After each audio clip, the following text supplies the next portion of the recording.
আলোচনা, পর্যবেক্ষণ, পর্যালোচনা, ব্যাখ্যা, তাফসির দিন যত বাড়ছে তত কমছে, তত বাড়ছে। ঠিক কিনা বলেন?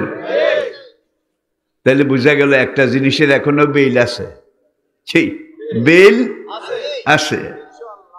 এখানে আরেকটা জিনিস, যে আমাদের পরিবেশে, সমাজে একটা নিয়ম আছে, গ্রাম বাংলার অশিক্ষিত মানুষের মধ্যে এই নিয়মটা আছে, যে কোনো একটা জরুরি কথা, দরকারি কথা, সেটাকে মানুষ একবার না বলে একাধিকবার বলে, নাকি বারবার বলে। ইংরেজি ভাষায় এটাকে বলা হয় রিপিটেশন। রিপিটেশন বাংলা ভাষায় বলা হয় একই কথার পুনরাবৃত্তি। পুনরাবৃত্তি, এক কথা একাধিকবার বলা। এরপরে আসেন আরবিতে, এটাকে বলা হয় তাকিদ। তাকিদ, তাকিদ তো বাংলায়ও বুঝেন, তাগাদা, তাগাদা, তাকিদ। মনে করেন আমি এইভাবে বলে থাকি, আপনি আপনার বেগম দনোজন খুব পান খান, একবারে পান, সুপারি, জর্দা, চুন, খয়ের সব মিলিয়ে খান। চুন শেষ হয়ে গেছে হঠাৎ, এখন বললে জিনিসটা খাটবে না, কিন্তু আমাদের সময়, মুরব্বীদের সময়, যে কোনো এলাকায় সপ্তাহে বাজার পাওয়া যেত একদিন বা 2 দিন, এছাড়া আর কিন্তু কেনাকাটার কোনো সুযোগ ছিল না। চুন তো শেষ হয়ে গেছে। আপনার গিন্নি আপনাকে বলেছেন চুন শেষ হয়ে গেছে, আজকে বাজারের দিন, বাজারে যখন যাবেন অবশ্য মনে করে চুন আনবেন। আপনি চাল, ডাল, তরি তরকারি, আগর মগর, কারজান, চাগে সব সদাই কিনলেন, চুনের কথা মনে নাই। বাড়িতে চলে আসছেন, গিন্নি বলে চুন কোথায়? আপনি বললেন আমার তো মনে নাই, ভুলে গেছি। এই 3 দিনে চুনের ঘর যেটা, এটা 3 বার ধুইয়া খাইছেন, ধুইয়া খাইছেন। খেতে খেতে মুখের শালবাকল সব চুন লেগে একেবারে বেকায়দা হয়ে গেছে। 3 দিন পরে আজকে আবার মার্কেট ডেট, বাজারের তারিখ। আপনি ব্যাগটা নিয়ে গিন্নিকে জিজ্ঞেস করেন কি আনা লাগবে, গিন্নি বলে চুন আনবেন, কিন্তু চুন, চুনে গালে দাগ লাগাইছে। এরপরে তেল আনবেন, জিরা আনবেন, তরকারি আনবেন, মাছ আনবেন, এটা আনবেন, সেটা আনবেন, চুন আনবেন, কিন্তু চুন। বেগম কয়বার কইছে? 2 বার।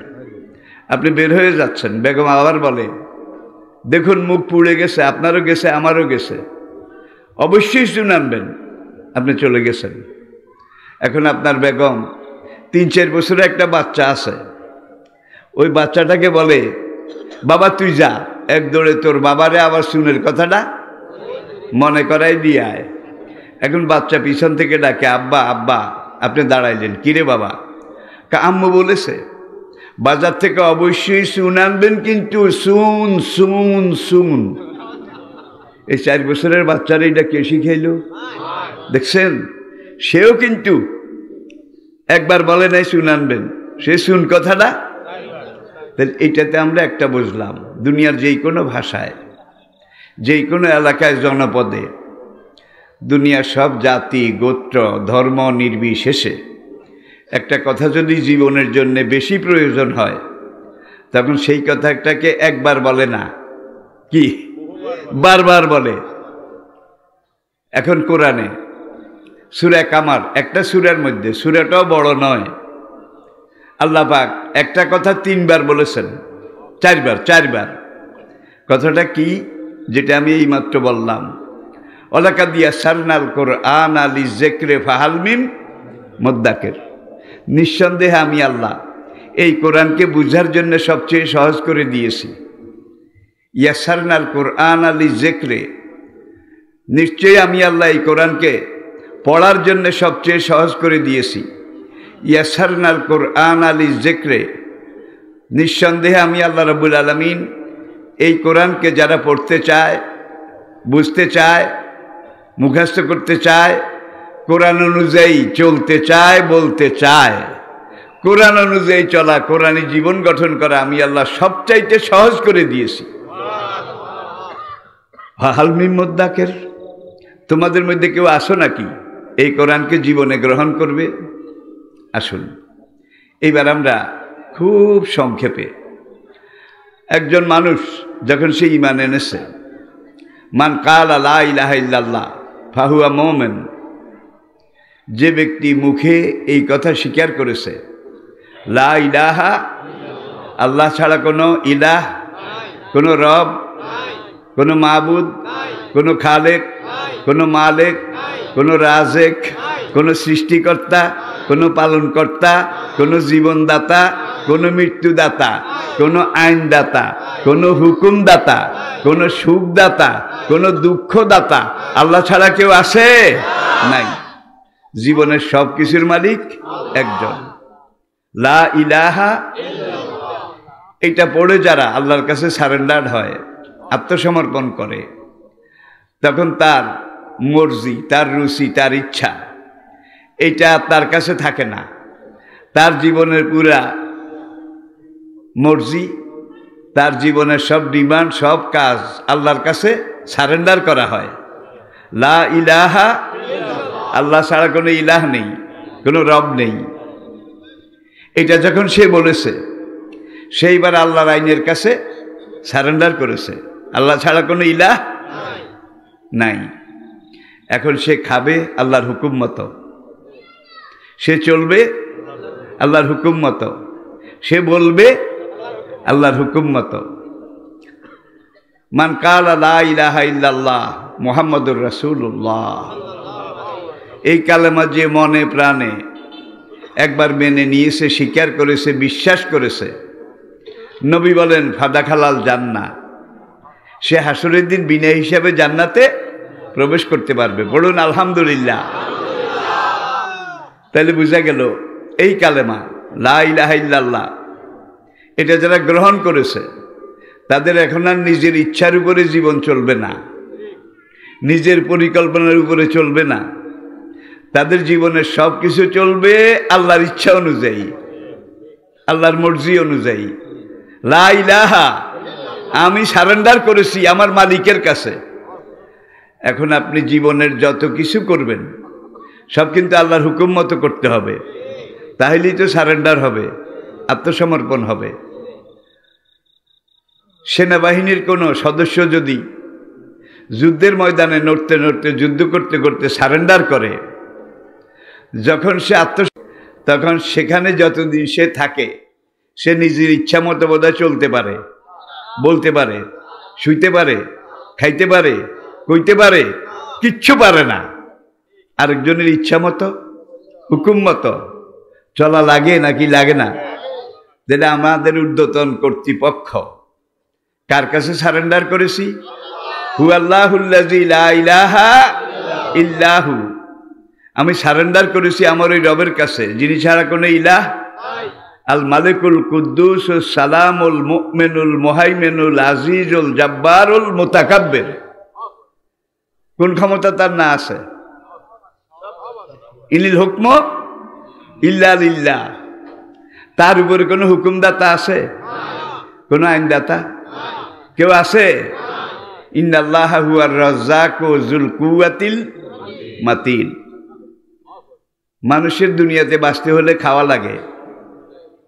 কোরআনে খাওয়াটার নাম আল্লাহ বলেছেন রিজিক। রিজিক রা যা দুই নক্তা আলা কাফ, রেজকুন, রেজকুন।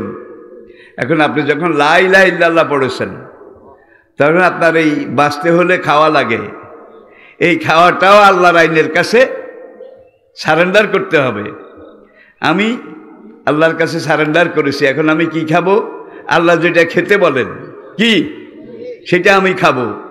কুলু মিন তাইয়্যিবাতি মা রাযাকনাকুম, দুনিয়াতে যা কিছু আমি তোমাদের জন্য জীবন জীবিকা রিজিক বরাদ্দ করেছি এখান থেকে পাক পবিত্র যেটা তাইয়্যিবাত, যেটা নফিস, যেটা উমদা, যেটা হালাল, সেটা খেতে হবে। ঠিক কিনা বলেন? এরপরে আবার কোরআনে সূরা মায়েদা বলে দিয়েছেন আমাদের খাওয়ার জন্য পাখি আছে, পশু আছে, ঘরের হাঁস মোরগ থেকে শুরু করে উট পর্যন্ত, নাকি উট পর্যন্ত। এগুলোর মধ্যে খাবেন কোনগুলো? যেগুলোর পায়ের খুর আছে, খুরা। যেগুলোর পায়ে খুরা নাই, নখ আছে, নখ, এগুলো কিন্তু খাওয়া যাবে না। আরেকটা জিনিস দেখেন, যেগুলোর পায়ে খুর আছে, খুর বুঝছেন তো, এগুলো গরু, মহিষ, ছাগল, ভেড়া, খরগোশ, উট, কি এগুলোর খুর আছে। এগুলোকে বলা হয় তৃণভোজী। এরা ঘাস, পাতালতা এগুলো খায়। নবী বলছেন এই আয়াতের ব্যাখ্যায় যে আমার আল্লাহ আমার উম্মতের জন্য হালাল করেছেন কুল্লু জিনাবিন, ওই জন্তু খাওয়া যাবে না যে জন্তু নখ দিয়ে শিকার করে, ওই জন্তু খাওয়া যাবে না যে জন্তুর শিকারি দাঁত আছে বড় বড়। আমি কিন্তু আলাদা করে দিচ্ছি, গরু, ছাগল, মহিষ, উট এগুলোর বোধহয় নখ আছে, নখ দিয়ে শিকার করে, শিকারি দাঁত আছে বোধহয়, একেবারে মাইল্ড, জেন্টেল, ভদ্র দি গ্রেট। অকুল্লু জি মেখলাবি মিনাত তয়রে, পাখির মধ্যে ওই পাখি খাওয়া যাবে যেই পাখি মুখ দিয়ে খানা খায়। ওই পাখি খাওয়া যাবে না যেই পাখি নখ দিয়ে খাদ্য শিকার করে। এবার আপনারা বেছে নেন, একেবারে সহজ। নখ দিয়ে কারা ধরে? সিল, কাক, কুরবাল, কাউয়া, কি এগুলো খাওয়া যাবে না। মুখ দিয়ে যারা শিকার ধরে, বক থেকে শুরু করে একেবারে এগুলো সব খাওয়া যাবে। এই খাইতে গেলে আবার এই জন্তু জবাই করেছেন, কোনটা খাওয়া যাবে, কোনটা খাওয়া যাবে না, এটা বোধহয় আল্লাহ বলে দেননি, রাসূল বোধহয় শিখাইয়ে দেননি। আচ্ছা আসুন, আরো চমৎকার কথা আছে, সেটা হলো হুররিমাত আলাইকুমুল মাইতাত, তোমাদের জন্য আমি আল্লাহ হারাম করলাম মৃত জন্তু। মাইয়াত বুঝেন তো, সব রকমের মরা জন্তু হারাম করলাম। অদম, প্রবাহিত রক্ত, স্রোতের মতো গল গল করে বের হয়, এই রক্ত হারাম করলাম। অলাহমাল খিনজির, শূকরের গোশত তোমাদের জন্য আমি আল্লাহ হারাম করলাম। অমা উহেল্লা লে গায়রিল্লাহ, আর যে পায়ের খুরা আল্লাহ হালাল জন্তু, এগুলোকে যদি আল্লাহ ছাড়া অন্য কারো নামে জবাই করা হয়, সেটাকে আমি আল্লাহ শূকরের গোশতের মতো হারাম করলাম। ভাই, বিভ্রান্তির শেষ নাই, কত বিভ্রাট। একদল শরীয়তের নামে, মারফতের নামে ওরস করে, ওরস। সেখানে আবার ওরসের একজন প্রাণ পুরুষ গোড়ার মানুষ আছে, তিনি হলেন সবাই কমন মামু অথবা কমন বাবা পিসাব। অনেক ওরসে কিন্তু পিসাবের নামে বিসমিল্লাহে বাবা অমুক আছে না নাই? বিসমিল্লাহে বাবা অমুক বাবার নামে জবাই করলাম। আর যেই জন্তুটা উহেল্লালে গায়রিল্লাহ, দানই করা হয়েছে আল্লাহ ছাড়া অন্য কারো নামে। এখন গরু এটা দান করছে কার নামে? বাবার নামে। জবাই করছে কার নামে? আল্লাহর কসম, এই গরুর গোশত খাওয়া আর শূকরের গোশত খাওয়ার মধ্যে কোনো পার্থক্য নাই। আমি কিন্তু সাংঘাতিক কথা বলেছি। শূকরের গোশত যেমন হারাম, আল্লাহ ছাড়া গায়রুল্লাহ, আল্লাহ ছাড়া অন্য কারো নামে জবাই করা জন্তু ঠিক সেইভাবে হারাম। অদম, টাটকা রক্ত। এরপরে নবীজি আমাদেরকে ব্যাখ্যা দেন, উহেল্লা না মাইতা তানে, মরা জন্তু হারাম নাকি? মরা জন্তু হারাম। হুররিমাত আলাইকুমুল মাইতাতু, মাইতাতু মরা জন্তু আমি আল্লাহ হারাম করলাম। এখন নবী বলেন, আমার আল্লাহ আমাকে বলেছেন, তোমাদেরকে বলে দিতে বলেছেন, সব মৃত জন্তু আল্লাহ হারাম করেছেন, কিন্তু উহেল্লালানা মাইতা তানে, আমার জন্যে, আমার উম্মতের জন্যে আমার আল্লাহ 2 রকমের মরা জন্তু হালাল করেছেন। আল্লাহু আকবার। উহেল্লা হালাল করা হয়েছে, লানা আমাদের জন্যে, মাইতা তানে 2 রকমের মৃত প্রাণী, অদমানে সব রক্ত, প্রবাহিত রক্ত হারাম, কিন্তু আমার উম্মতের জন্য আল্লাহ 2 রকমের রক্ত হালাল করেছেন। ব্যাখ্যা দরকার আসেনি? আচ্ছা, মাইয়েত কি? মরা জন্তু। আর সামাক অল জারাব, একটা হলো পঙ্গপাল। পঙ্গপাল দলে দলে, ঝাঁকে ঝাঁকে, লাখে লাখে আসে, কোনো এলাকায় গাছের পাতা সব খেয়ে একে ফাল্গুন মাসের মতো ঠুন্ডা করে দেয়। ওরা যদিও পাখি, ছোট্ট, গাছ ফড়িংয়ের মতো, একেবারে ছোট্ট, এটাকে বলা হয় জারাদ। কোরআনের ভাষায় জারাদ, জিম রা দাল, জিন জবর জা, রা জবর রা, দাল 2 পেশ, জারাদুন, পঙ্গপাল। এটা মরে গেলেও খাওয়া যায়। আরেকটা সামাক, মাছ, মাছ, এটা মরে গেলেও। আচ্ছা ভাই, এখন এই 2টা যদি আল্লাহ আল্লাহ রসুল আলাদা করে না দিতেন, তাইলে আর 14 গোষ্ঠী মাছ খাওয়া লাগতো না। জাতীয় মাছ ইলিশ। নদীতে যারা মাছ শিকার করে দেখছেন, পানির উপরে উঠাইলেই রু চলে যায়। সবই তো মৃত্যু, সবই তো মরা, কিন্তু নবী এই 2টাকে আল্লাহর পক্ষ থেকে নির্দেশ পেয়ে আলাদা করে দিয়েছেন। শরীয়তের পিলার, শরীয়তের বিধান, শরীয়তের রসুল, খাম্বা, খুঁটি কয়টা? কোরআন, হাদিস, ইজমা, কিয়াস। আলহামদুলিল্লাহ, আপনারা বুঝতেছেন। কোরআন, সুন্নাহ, ইজমা, কিয়াস। এইদিকে গেলে আবার লাইন লম্বা হয়ে যাবে, আগের লাইনে চলে যাই। কোনটা হালাল, কোনটা হারাম। এখন সূরা মায়েদার আয়াতে আল্লাহ বলছেন, হুররিমাত আলাইকুমুল মাইতাতু ওয়াদ-দাম, মরা জন্তু খাওয়া যাবে না, হারাম। প্রবাহিত রক্ত খাওয়া যাবে না, হারাম। এখন মরা জন্তু 2টা আলাদা হলো, কি কি? একটা হইল মাছ, আর একটা জারাদ, পঙ্গপাল। এই 2টা মরা হইলেও খাওয়া যাবে। দমানে সব স্রোতে যায় এমন রক্ত, এগুলো জমে গেলেও খাওয়া যাবে না। কতক্ষণ পড়ে থাকলে রক্ত কিন্তু হালুয়ার মতো জমাট হয়ে যায়, এটা খাওয়া যাবে না। কিন্তু 2 রকমের রক্ত, আত্তেহাল অল কাবাদ, একটা কলিজা আর একটা গুদ্দা। একটা কলিজা, এই দুটোটাও কিন্তু রক্ত। কলিজাটাও রক্ত, গুদ্দাটাও রক্ত। নবী বলেন, আমার আল্লাহ আমার উম্মতের জন্যে সব রক্ত হারাম করেছেন, কিন্তু 2 রকমের রক্ত, একটা হলো কলিজা আর একটা গুদ্দা। এরপরে আসেন, কোন জন্তু যদি গলায় ফাঁস লেগে মরে, তাহলে এটা খাওয়া যাবে না। খাওয়ার আগে জবাই করা ফরজ। জবাই করতে হবে কার নামে? অমা উহেল্লা লে গায়রিল্লাহ, গায়রিল্লাহর নামে যেটা জবাই করা হয়েছে সেটা খাওয়া আর কুত্তার গোস্ত খাওয়া একেবারে এক। যেটা আমরা এটা বুঝলাম, কোনটা খাবো কোনটা খাবো না, কোনটা করব কোনটা করব না।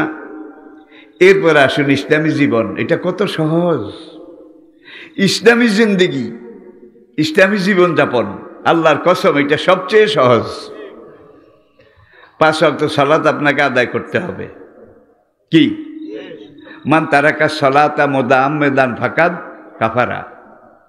মুসলমান হওয়ার পরে, ইসলাম গ্রহণ করার পরে 1 ওয়াক্ত ফরজ নামাজ মান যে ব্যক্তি তারাকা, তরক করলো, মুতাআম্মিদান ইচ্ছা করে, বিনা ওজরে, ফাকাদ কাফারা। নবী বলেন নিঃসন্দেহে সে কাফের হয়ে গেছে। তবে মোতাআম্মেদান কথাটা লাগিয়েছেন, মোতাআম্মেদান, ইচ্ছা করে তরক করলে কাফের হয়ে যাবে। কোনো ওজোর শরীয় ওজোর এমন একটা অবস্থায় সে পড়েছে, লোকটা নামাজি কিন্তু নামাজ পড়তে পারে নাই, কাজা কিন্তু তার জন্যে, যে নামাজ পড়ে না তার কাজা আছে ভাই। লাবিসিনা ফিহা আহকাবা,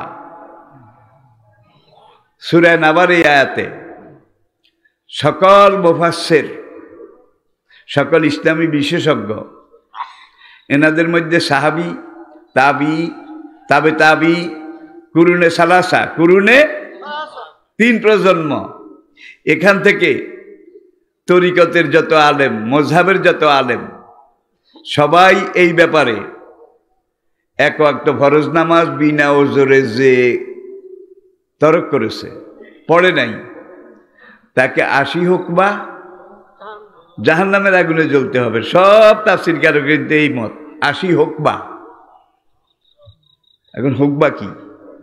1 হুকবা 3,88,00,000 বছর, 1 হুকবা 3,88,00,000 বছর, তাহলে 80 হুকবা 3,88,00,000 পূরণ 80 কত? একক্তের জন্যে। বেকক্ত যে পড়ে নাই তার কত হুকবা? ওই বেটার তো কোনো হুকবাই নাই, ওর তো কোনো হুকবাই নাই, আর হিসাবের কিছু নাই। সেই বেটা হবে খালিদিনা ফিহা আবাদা, অনন্তকালের জন্য সে জাহান্নামে জ্বলতে থাকবে। প্রিয় ভাইয়েরা, মহাগ্রন্থ কোরআনে পাকে আল্লাহ সব কথা বলে দিয়েছেন, মাহফিলের কথা বোধে বলেন নাই, কি দ্বীনি মজলিসের কথা বোধে বলেন নাই। ইয়া আইয়ুহাল্লাযীনা আমানু, হে ঈমানদারগণ, ইযা কিলা লাকুম, যখন ওয়াজ তাফসীরের মাহফিলে, হেদায়েতের মাহফিলে বসার জায়গার অভাব হয়, এই সময় যদি তোমাদেরকে বলা হয় তাফাসসাহু ফি মাজলিসিন, তোমরা একটু সামনে এগিয়ে বসো, বসে যারা বসার জায়গা পায় নাই তাদেরকে বসার জায়গা করে দাও। ইয়াফসাহুল্লাহু লাকুম, কাল হাসরের ময়দানে আমি আল্লাহ তোমাদেরকে জান্নাতে যাওয়ার পথটা সোজা করে দেব, সহজ করে দেব, সংক্ষেপ করে দেব। সুতরাং যারা বসেছেন একটু না একটু নড়বেন, না দাঁড়ালেও চলবে, বসে বসে কাকড়ার মতো কচ্ছপের মতো বসে বসে দেড় পারে না গান। আগে যে ভাই বসা আছেন তার সাথে লেগে বসে যান, কোনো অসুবিধা হবে না।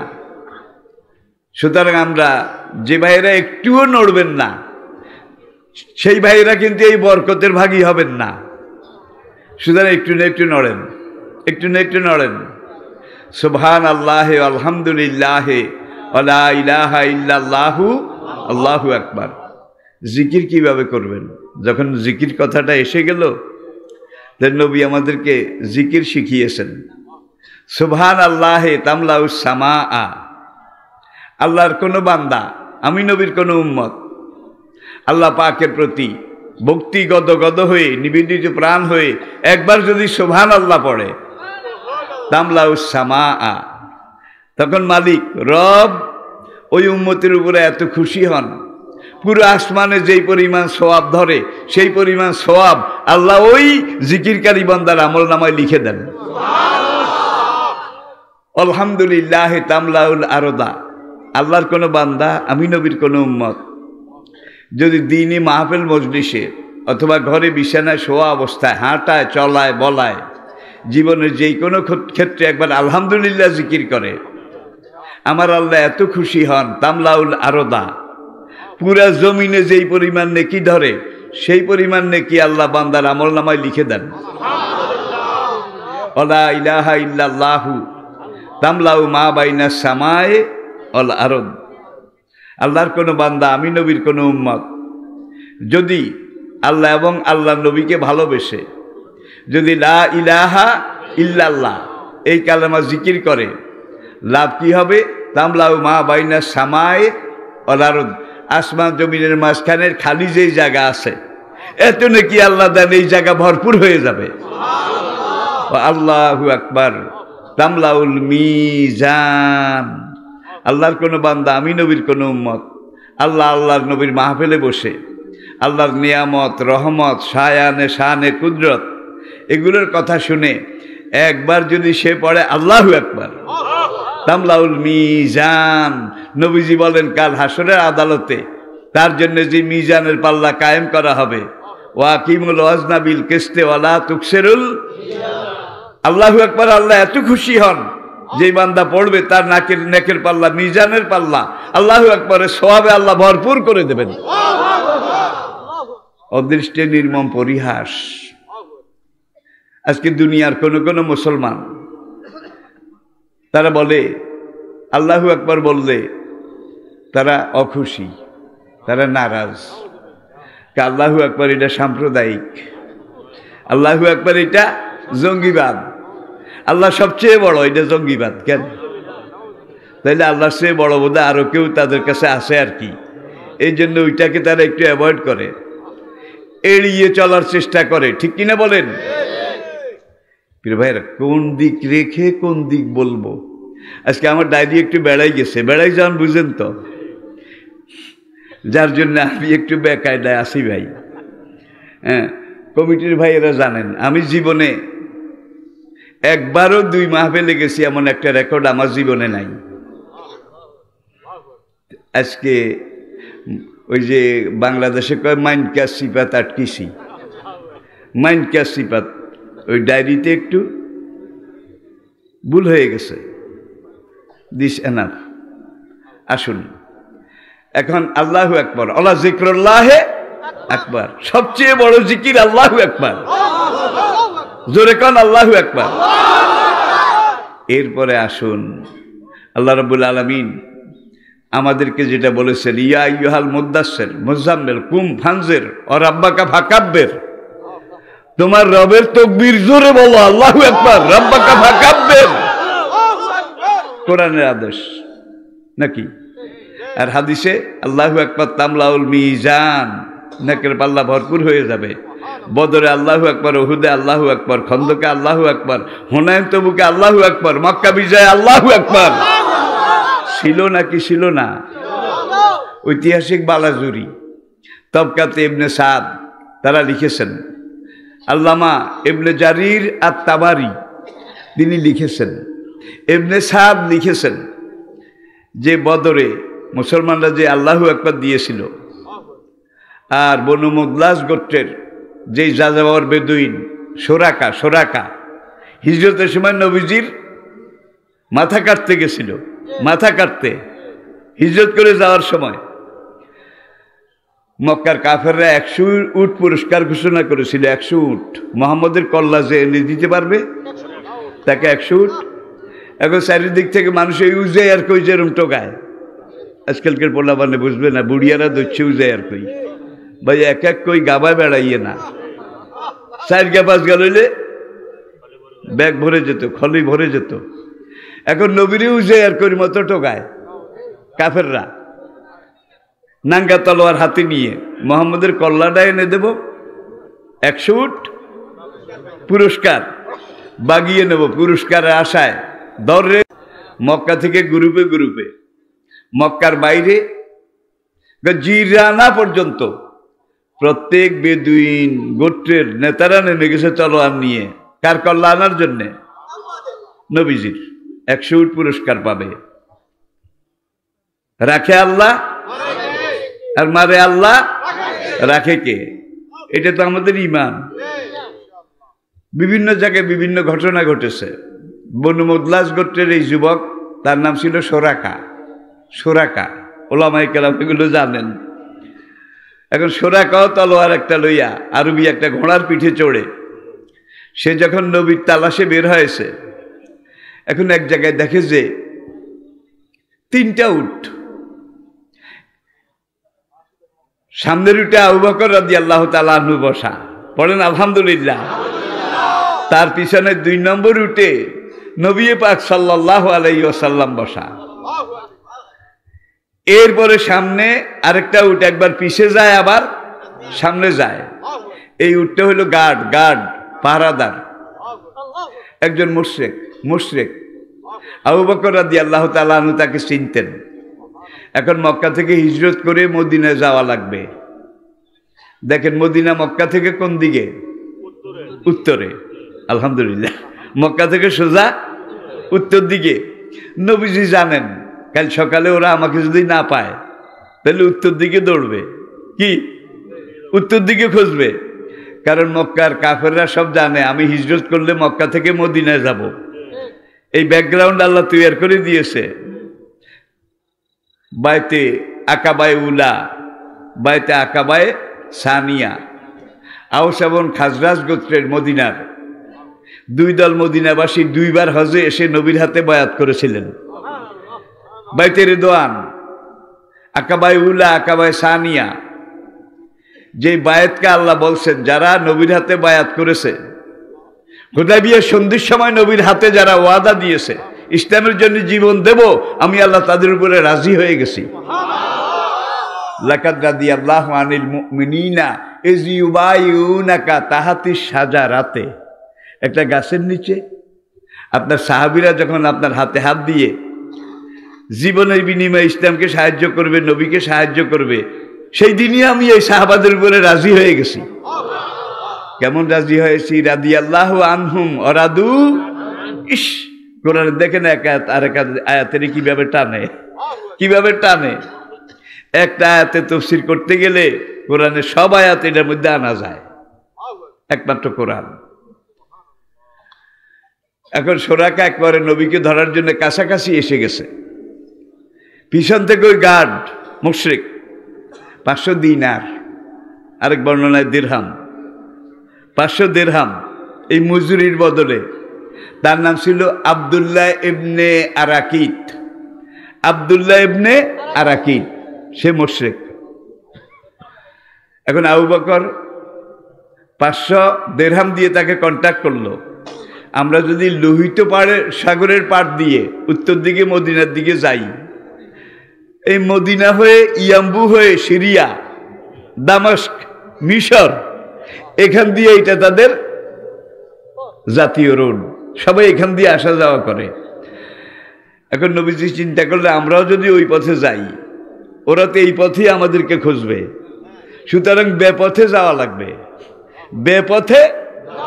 লাগবে।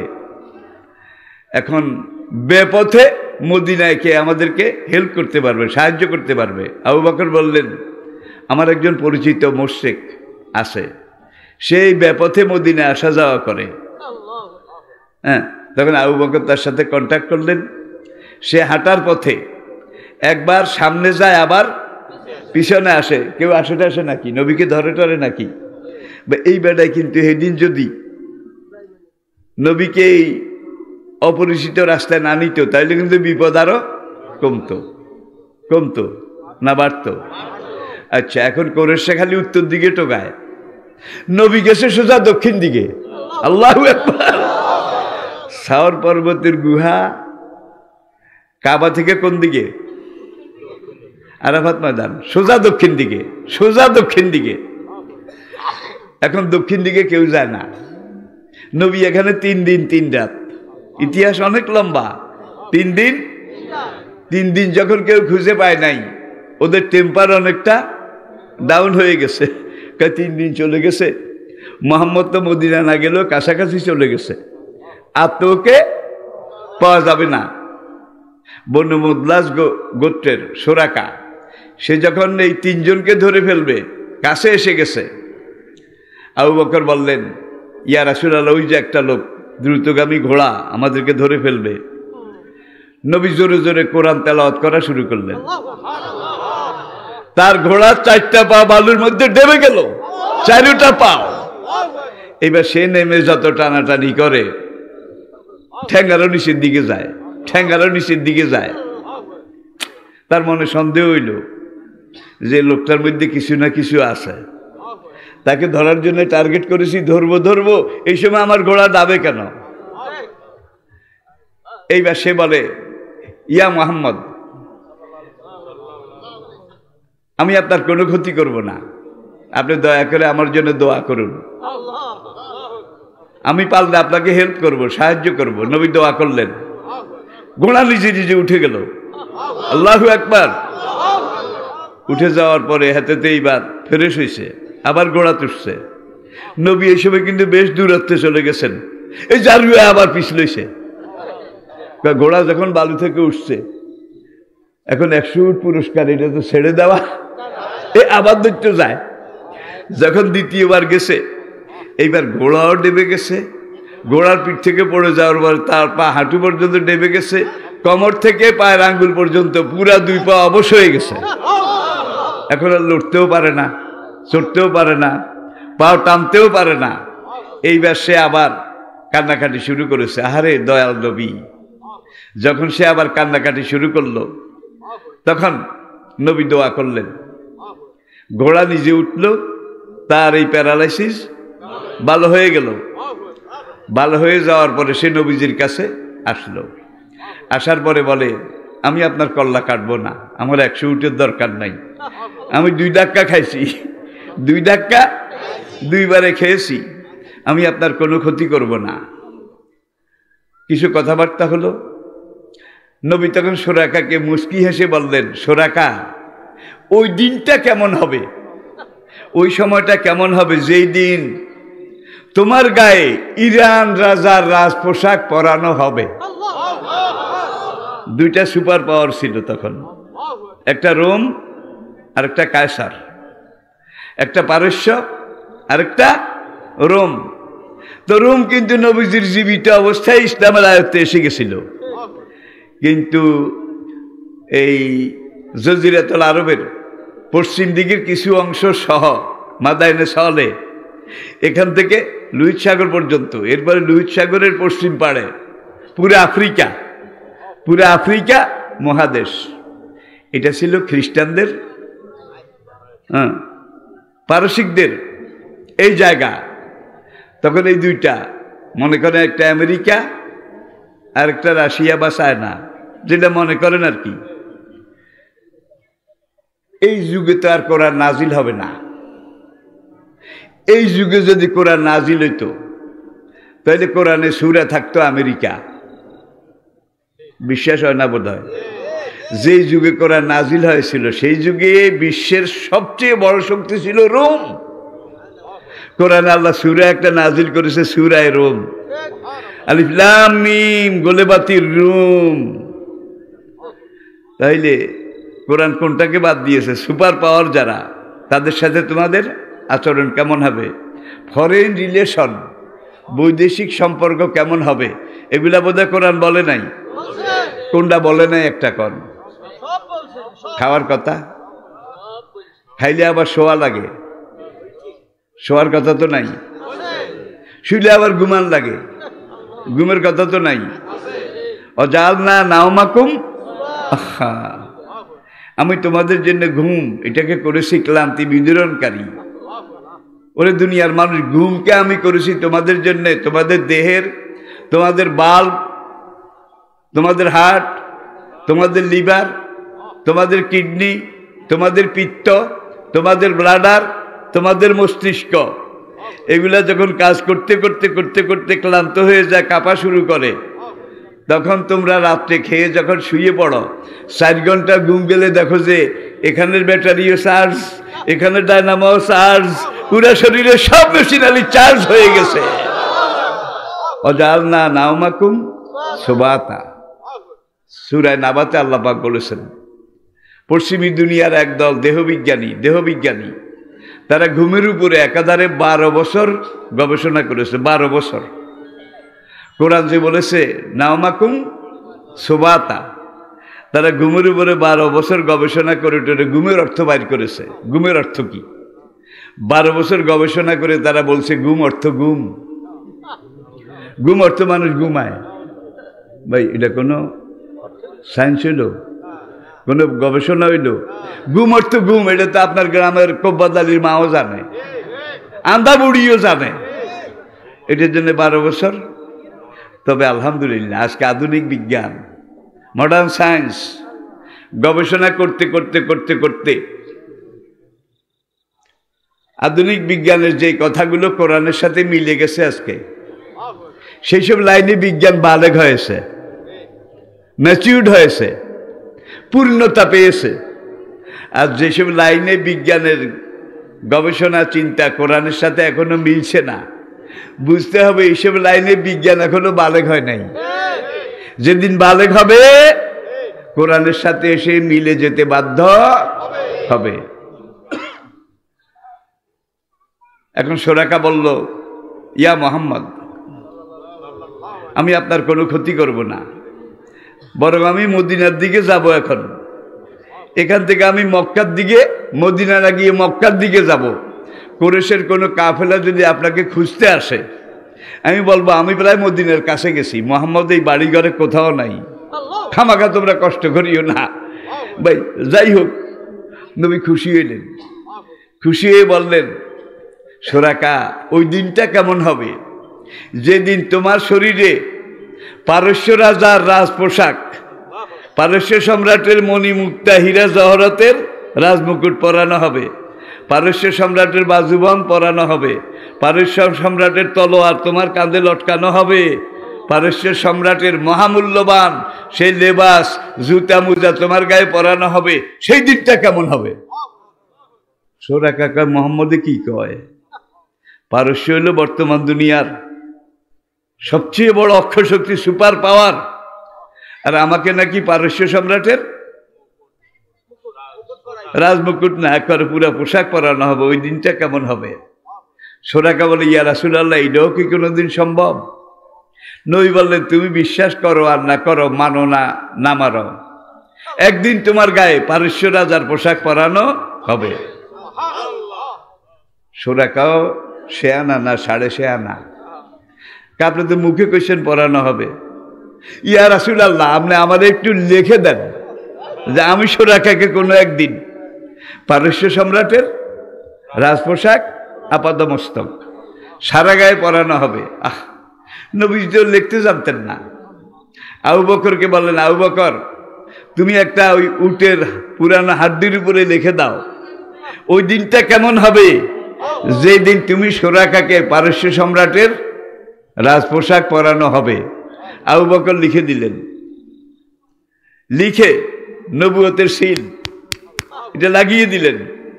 সুরাকা এটা নিয়ে চলে গেল। সুরাকা ইসলাম গ্রহণ করলো, কিন্তু সময়ের কারণে সেইটা প্রকাশ করলো না।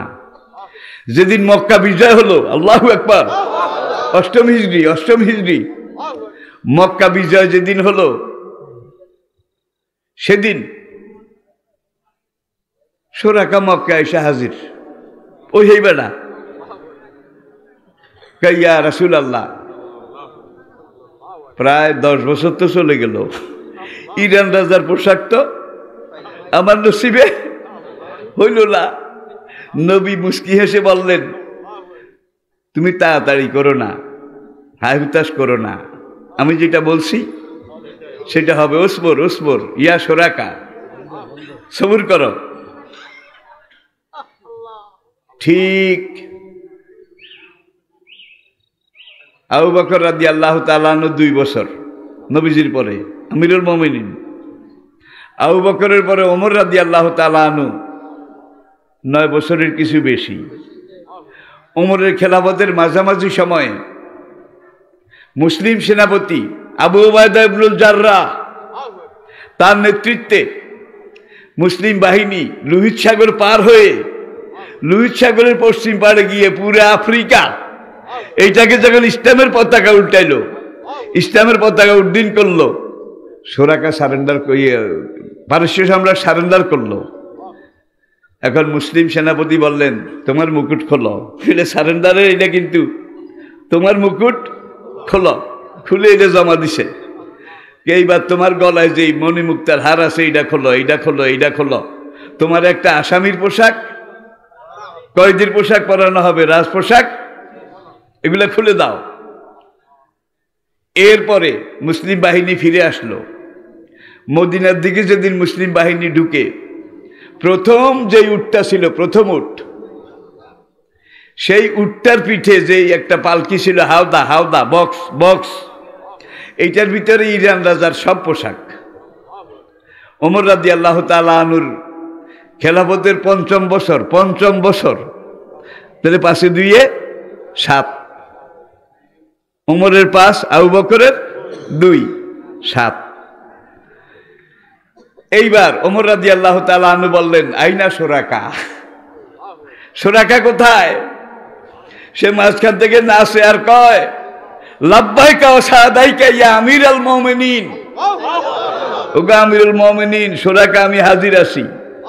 ওমর বললেন, তাল এলাইয়া, বাবা তুমি এই দিকে আসো। আল্লাহু আকবার। এইবার ওই পারস্য সম্রাটের সব রাজপোশাক এগুলো একটা একটা করে ওই কাঠের বাক্স থেকে বাইর করে আর তারে পরায়। রাজবুকুরটা যখন পরাইছে তখন সেখানে মুসলমানরা যে স্লোগান দিয়েছিল আল্লাহু আকবারের, সব ঐতিহাসিক একমত, পুরা জজিরাতে আরব থরথর করে কেঁপে উঠেছিল। এই আল্লাহু আকবার যতদিন জীবিত আছিল মুসলমান বিজয়ী আছিল, আর আল্লাহু আকবার যতদিন ঠান্ডা হয়ে গেছে মুসলমানের কপালে আগুন লাগছে। আজকে আল্লাহু আকবার দিয়া কেউ ফুটবল খেলায়, কেউ এটা আমাদের না, এটা বলা যাবে না। আবার কোন দলের একজন ভুলে হোক ইচ্ছা করে হোক আল্লাহু আকবার নারায়ে তাকবীর কই হালাইছে। এখন সেই দলের নেতারা কয় নারায়ে তাকবীর আমাদের দলের কোনো স্লোগান না। আপনারা বোধহয় বুঝতে পেরেছেন। বেশি খোলাখুলির তো দরকার নাই, তাইলে নসিব খারাপ। আমার হায়াতের কসম, আমার ইমানের কসম, মুসলমানের জন্য সবচেয়ে বড় স্লোগান আল্লাহু আকবার। হাসরের দিনে দুনিয়াতে যারা আল্লাহু আকবার এই স্লোগান বেশি দিয়েছে, ফজরে আল্লাহু আকবার, জোহরে আল্লাহু আকবার, একামতে আল্লাহু আকবার, রুকু সেজদায় আল্লাহু আকবার, ঠিক কিনা বলেন? আর কেউ যদি আল্লাহু আকবার এটার মধ্যে আমরা নাই, তাহলে তো একটা পাক্কা মোমেন। কাফের দিকে রেট, ফাসেক দিকে রেট। আল্লাহু আকবারকে অবজ্ঞা করা। এখনো কিছু মানুষ এই দেশে আছে যারা আল্লাহু আকবার স্লোগান দেয়, চোখগোড়ানিও খায়, লাঠির বাড়িও খায়। এই একজন যে পর্যন্ত আল্লাহু আকবারের পক্ষে থাকবে এই পর্যন্ত আল্লাহ রিজিকের দুয়ার বন্ধ করবেন না। এই একজনও যদি থাকবে না আল্লাহ রিজিকের দুয়ার বন্ধ করে দেবেন। আমি বুঝাতে পেরেছি কিনা? এবারে আসুন আর একটা কথা বলে শেষ দেই। কথাটা হলো, ইয়া আইয়ুহাল্লাযীনা আমানু, এই আয়াতে আল্লাহ পাক বলছেন, ইজা নুদিয়া লিস-সালাতি মিন ইয়াউমিল জুমআ ফাসাউ ইলা যিকরিল্লাহ ওয়া যারুল বায়আ। যখন নামাজের জন্য আযান দেওয়া হয়, নুদিয়া আযান দেওয়া হয়, ফাসাউ ইলা যিকরিল্লাহ, জুমার দিন মসজিদের দিকে যাও। অন্য 6 দিন আযান দিলেই তোমরা দৌড়ে কে কার আগে যাবে, মসজিদে যাও, জামাতে সালাত আদায় করো। তাহলে সালাত জামাতে আদায় করতে হবে, কোনো ওজর নাই। আপনি জামাতে আদায় করলেন না, অধিকাংশ বিশেষজ্ঞ বলছে আপনার সালাত হবে না। ওজর থাকলে এটা গ্রহণযোগ্য। এখন নামাজ আপনি জামাতে পড়েছেন, আর নামাজটা হলো আপনার নাম্বার ওয়ান নামাজ। এরপরে 11 মাস পরে 1 মাস রোজা, নাকি? আপনি যদি মালের নেশাব হন জাকাত। এরপরে আপনার যদি আসা যাওয়ার পথ খরচ থাকে, নিরাপত্তা থাকে, তাহলে জীবনে অন্তত একবার আল্লাহর ঘর। বুনিয়াল ইসলাম আলা খামস, ইসলামের পিলার, ইসলামের বেনা 5টা স্তম্ভের উপরে, খুঁটির উপরে। শাহাদাতা লা ইলাহা ইল্লাল্লাহ ওয়া আন্না মুহাম্মাদার রাসূলুল্লাহ, ও ইকামাতুস সালাহ, ও ইতাই যাকাত, ও সাওম রমাদান, ও হজ্জুল বাইত মান ইসতাতা ইলাইহি। কয়টা হইছে? 5টা। কয়টা? These are 5 pillars of the holy Islam. ইসলামের এই 5টা স্তম্ভ। কোনো ওজন নাই, কোনো কারণ নাই। এই স্তম্ভ ভাঙ্গা তো দূরের কথা, এটাকে স্পর্শ করাও হারাম, এটাকে মানতে হবে। নামাজ শেষ হয়ে গেছে, ইমাম সাহেব সালাম ফিরাইছে, এবার কি করবেন? আল্লাহ বোধহয় কয় নাই, আজান হইছে নামাজে যাও। নামাজ শেষ হয়েছে, ফায়জা কুদিয়াতিস সালাত, যখন নামাজ শেষ হয়ে গেছে, ফান্তাশেরু ফিল আরদ, তখন তোমরা মসজিদ থেকে বের হয়ে চাষবাসে যাও, জেলে পুকুরে নদীতে যাও, দোকানদার দোকানে যাও, অফিসার অফিসে যাও, শ্রমিক কারখানায় যাও। আয়াতটা আমি আবার বলি, ফায়জা কুদিয়াতিস সালাত, যখন নামাজ শেষ হয়ে গেছে, ফান্তাশিরু ফিল আরদ, জমিনে তোমরা বের হয়ে যাও, অবতাগু মিন ফাদলিল্লাহ, জমিনের বিভিন্ন ক্ষেত্রে আমি আল্লাহ তোমাদের রিজিক বরাদ্দ করে রেখেছি। এখন তোমরা জমিনে ছিটিয়ে যাও, দোকানদার দোকানে গেছে, চাষি মাঠে গেছে, গিয়ে ফজরের পরে সে রোপা ধান লাগানো শুরু করেছে, হাল চাষ শুরু করেছে। ফজরের পর থেকে বেলা পশ্চিমে কাত হয়। এখন আর ওই বেলার রোয়াও ভালো লাগে না, মাছ ধরাও ভালো লাগে না, বেলা কাইতে হয়। বেলা কাইতে মানে আমার 5 ওয়াক্তের 1 ওয়াক্ত, তার মধ্যে একটা এংজাইটি, ওনার কাম ভালো লাগে না।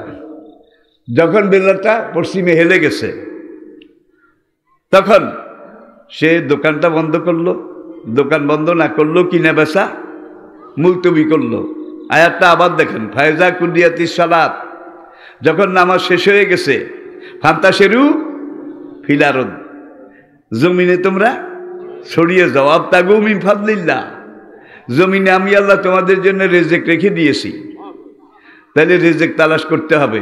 এই আয়াতের ব্যাখ্যায় নবীজি হাদিসে বলেছেন, কাসবুল হালালে ফারিজাতুম বাদাল ফরিজা, ফরজ নামাজ, ফরজ ইবাদতের পরে একজন বান্দার উপরে সবচেয়ে বড় ফরজ হলো হালাল পথে জীবিকা কামাই করা, হালাল পথে রিজিক কামাই করা, এটা নামাজের পরে সবচেয়ে বড় ফরজ। জোহরে আপনি থেমে গেছেন, সময় থাকলে বাড়ি গিয়ে পড়েন, বাড়ি কাছে হলে বাড়ি যাইতে পারেন নাই, আপনি ডোবার পানি এটা দিয়ে উজু করেন, বাড়ি যাইতে পারেন নাই, ক্ষেতের আইলে আছে তো, ঘাসের থুবো তো আছে, যেই লেবাস যে দূর আছে, অবস্থা বুঝে ব্যবস্থা, ক্ষেতের আইলে হইলে আপনি নামাজটা পড়ছেন। নামাজ যখন আপনি পড়েছেন, ফজর থেকে জোহর পর্যন্ত অর্ধেক দিনের বেশি যত ঘন্টা আপনি কাজ করেছেন, দুনিয়ার কাজ, পুরো সময়টা আল্লাহ পাক আপনার আমল নামার মধ্যে ফরজ নামাজের সওয়াব লিখে দিয়েছেন। মসজিদে রুকু সেজদা করেছেন আল্লাহর হুকুমে, ফাসাও ইলা যিকরিল্লাহ, এরপর আপনি মসজিদ থেকে বাইরেছেন কার হুকুমে?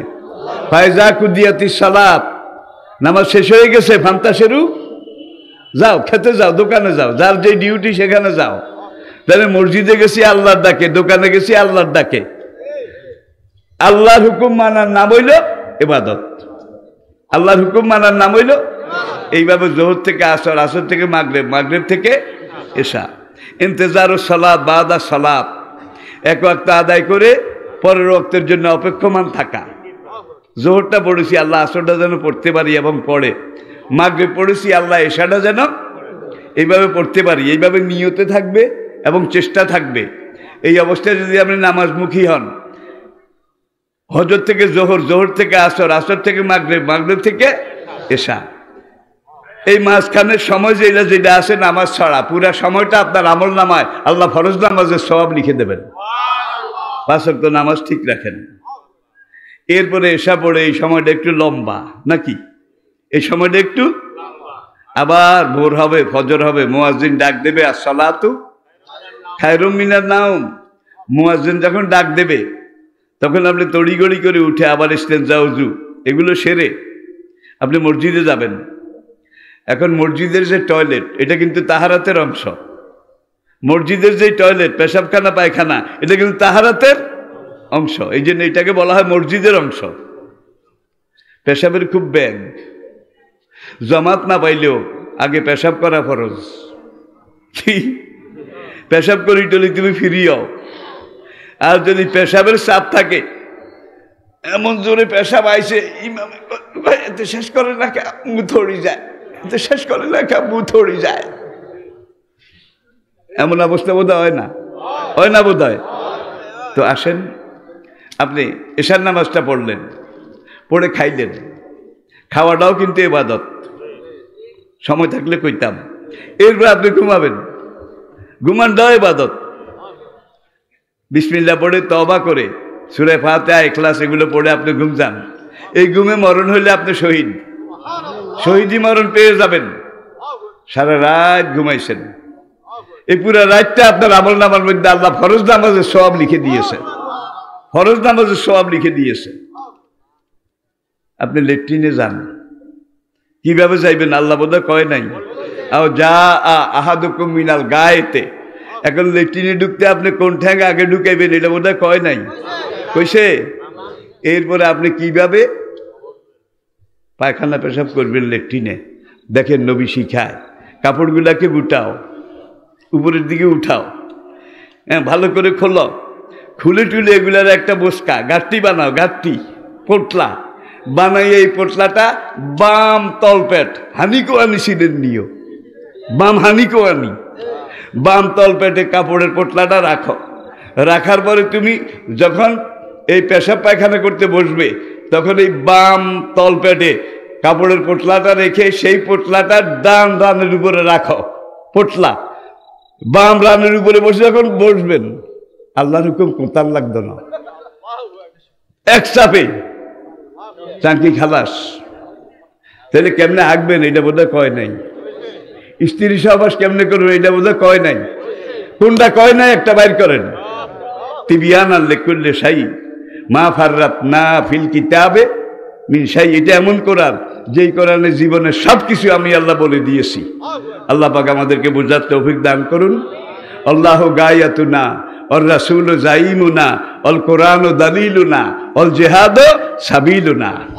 আল্লাহ পাক আমাদেরকে বোঝার তৌফিক দান করুন। আমা আলাইনা ইল্লাল বালাগ।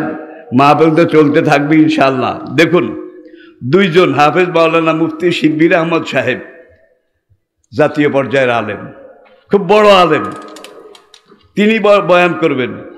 হযরত মাওলানা হোসেন আহমদ সাহেব, এনারা কওমি ঘরানার যোগ্যতম সময়ের ওস্তাদ, তারা কথা বলবেন। আর ডাক্তার আফম খালিদ হোসেন, ইনি একদিকে আলেম আরেকদিকে আল্লামা, আরেকদিকে ইংরেজি শিক্ষিত ডক্টরেট। আমরা তো তার কাছে মশামাসিও না, মশামাসিও না। তারা ইনশাআল্লাহ কথা বলবেন। আপনারা সবাই মাহফিল শেষ না করে যাবেন না। রাজি আছেন? রাজি আছেন? এই সুযোগ জীবনে আরেকবার পাবেন না, এই সুযোগ জীবনে আরেকবার পাবেন না। আল্লাহ পাক আমাদেরকে বুঝার তৌফিক দান করুন। এখন আজান হবে, এশার সালাত হবে, তারপরে বকায়দা আবার মাহফিল চলবে। আসসালামু আলাইকুম ওয়া রাহমাতুল্লাহি ওয়া বারাকাতুহু। আপনারা কেউ